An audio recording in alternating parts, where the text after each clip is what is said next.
دوسرا گروہ وہ ہے جو آ کر دربار رسالت میں بیٹھتا ہے، رسول خدا کے پیچھے نماز بھی پڑھتا ہے، رسول خدا کی ظاہراً بات بھی سنتا ہے، لیکن ادھر آتے ہیں تو رسول کے ہوتے ہیں، جب یہاں سے اٹھ کے اپنوں میں جاتے ہیں تو ان کے نظر آتے ہیں۔ یہ میری بات ذرا سمجھے گا، میں نے جملہ یہ کہا دوسرا گروہ ہے منافق مزاج، یعنی جس کے دو رخ ہیں، ادھر آئے تو ہمارا نظر آتا ہے، دوسروں میں جائے تو ان کا نظر آتا ہے، رسول کی محفل میں آئے تو مسلمان نظر آتا ہے، مشرکین مکہ کی محفل میں جائے تو مشرک نظر آتا ہے۔ یہ سب سے خطرناک گروہ ہے۔ یہ کیا ہے؟ سب سے خطرناک گروہ۔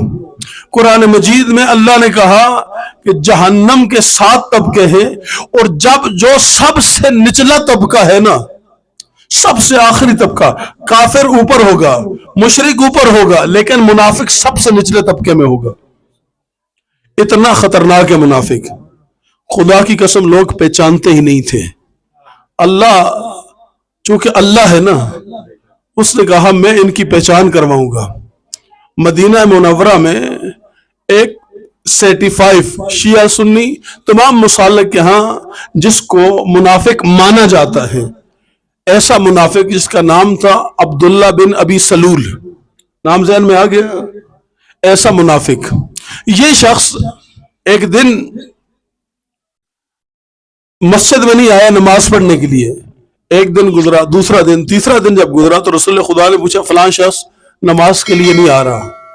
صحابہ کرام رضوان اللہ علیہ مجمعین نے بتایا یا رسول اللہ وہ بیمار ہے۔ رسول خدا اپنے صحابہ کے ساتھ اس کے گھر اس کی عیادت کرنے کے لیے گئے۔ جب اس کے سرہانے پہنچے تو اس رسول خدا کو دیکھ کے خوش ہو گیا، کہا یا رسول اللہ میری 2 زندگی کی خواہشیں ہیں۔ کہا کیا؟ کہا پہلی خواہش یہ ہے کہ جب میں مر جاؤں تو آپ اپنی ابا مبارک کا مجھے کفن دے دیں۔ میری 2 خواہشیں ہیں، جب میں مر جاؤں تو آپ کی ابا، آپ کی چادر کا مجھے کفن مل جائے۔ کہا دوسری جب میں مر جاؤں تو میرا جنازہ آپ نے پڑھنا ہے۔ خواہشیں سمجھ آ گئی؟ اب جیسے ہی چونکہ اس نے سوال دربار رسالت میں کیا ہے، کریم ابن کریم سے سوال کیا ہے، کائنات کے سب سے بڑے کریم سے سوال کیا، جیسے ہی کہا نا کہ اپنی ابا کا کفن دوش مصطفیٰ سے رسول خدا نے اتاری اور اسی وقت اس کے حوالے کر دی، حوالے ہو گئی۔ اس کے بعد چند دن کے بعد یہ وفات پا گیا۔ رسول خدا صحابہ کرام رضوان اللہ علیہ مجمعین کے ساتھ اس کے جنازے پر گئے، غسل ہوا، کفن بنایا گیا، جنازہ تیار ہو گیا۔ جب جنازہ تیار ہو گیا تو اب رسول خدا صفیں درست ہو گئی، رسول خدا جنازے پہ کھڑے ہو گئے۔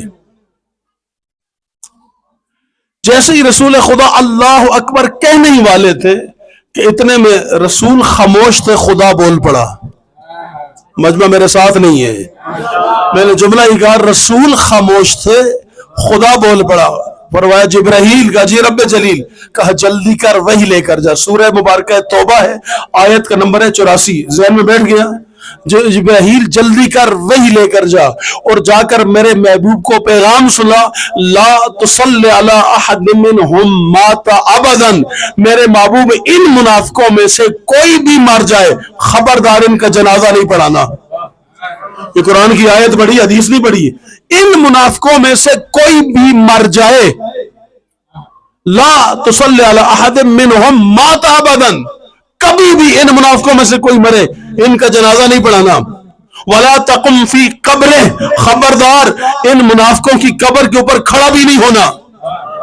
اب اللہ نے قرآن میں حکم دے دیا، جبرائیل کے ذریعے وحی آ گئی، رسول خدا جو اللہ اکبر کہنے والے تھے، چونکہ وما ینطق عن الہوا کے مصداق ہے، جو بھی کرتے ہیں وہی کے ساتھ کرتے ہیں، وہ اللہ اکبر حوالے بلند ہوئے، ہاتھ نیچے اترے، جنازہ چھوڑا، رسول خدا اپنے گھر کی طرف چلے۔ جتنے صحابہ تھے وہ بھی رسول کے ساتھ تھے، جتنے منافق تھے وہی کھڑے تھے۔ میں پتہ نہیں جملہ سمجھا پایا یا نہیں؟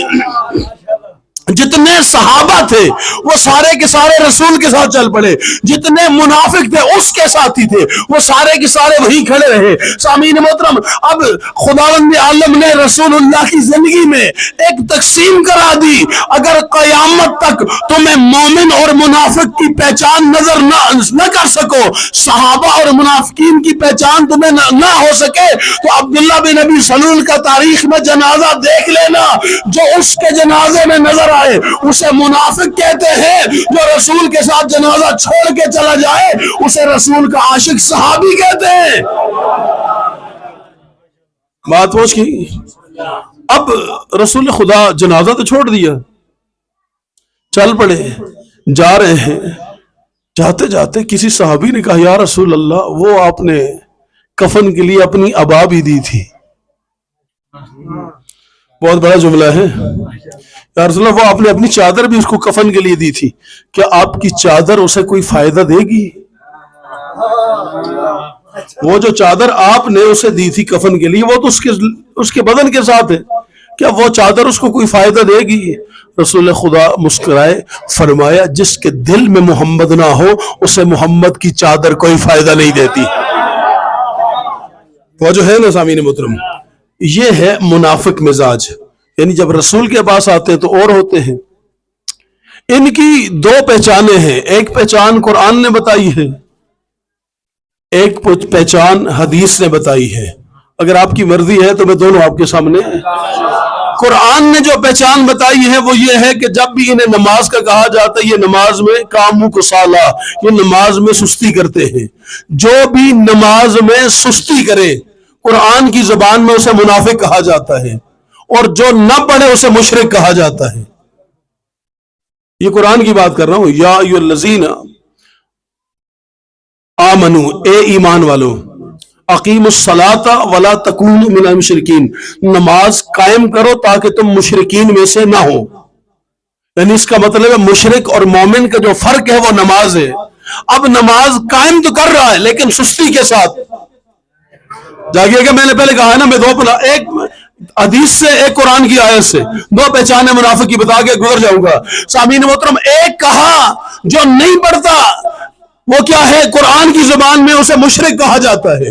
جو پڑھتا ہے لیکن اہمیت نہیں دیتا، سستی کرتا ہے، وقت پہ نہیں پڑھتا، خیال نہیں کرتا، قرآن کی زبان میں اسے منافق کہا جاتا ہے۔ کامو کسالہ، یہ نماز میں سستی کرتا ہے۔ سامعین محترم، یہ ہے قرآنی پہچان۔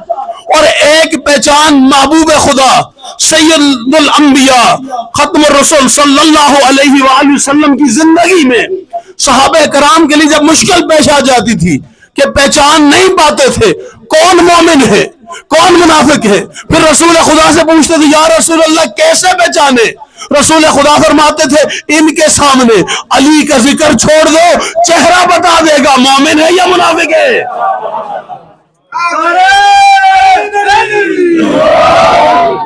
کُنَّا نَعْرِفُ بِبُغْضِ علی ابن ابی طالب، صحابہ کا یہ پہچان ہماری نہیں ہے، یہ پہچان علی کا ذکر کر کے منافق کی پہچان کرنا یہ ہماری بنائی ہوئی پہچان، یہ شیعوں کی، اہل سنت کی نہیں، کس کی ہے؟ صحابہ کرام کی۔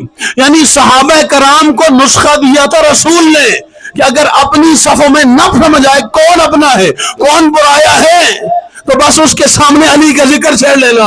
سامعین محترم، میں کہوں گا یا رسول اللہ یہ کیوں بتا رہے کہ قیامت تک کے لیے تاکہ سند رہے، جب بھی مسلمانوں کی صفوں میں منافق کی پہچان نہ ہو رہی ہو بس علی کا ذکر چھیڑ دو، چہرہ بتا دے گا۔ بات پہنچ کی نا سامعین محترم، یہ دوسرا طبقہ ہے۔ یہ کون سا ہے؟ منافق مزاج میں اور بھی بہت سارے دلیلیں ہیں لیکن اسی پہ اکتفا کرتا ہوں۔